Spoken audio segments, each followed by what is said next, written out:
Përshëndetje të gjithëve, po vëllëmi intervistën pra ndeshjen Partizani Egnati që në stadiumin në Tiranë. Për më shumë, për gjithë sa jave, kemi trajnerët e Tova për të gjitha çfarë doni. Hiqja dhe një. Egnati është ndër skuadrat me mbrojtjen më të fortë në kampionat. A do të vazhdoj filozofia juaj të mbetet tek ekuilibri mbrojtje-sulm?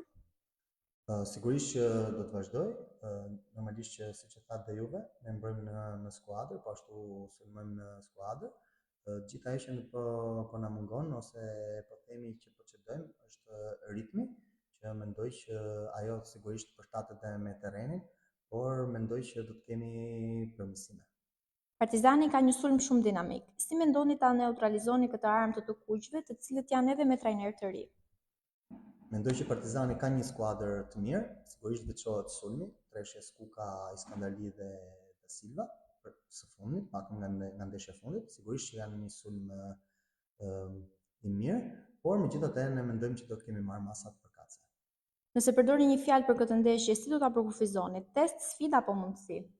Mendoj që është ndeshje rradhe, asgjë më shumë, sepse ne me këtë rival do të ndeshemi edhe 3 herë të tjera. Faleminderit. Faleminderit dhe juve.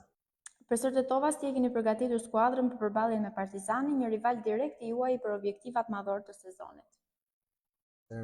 Sigurisht ndeshje e vështirë, luajmë nga rivali direkt.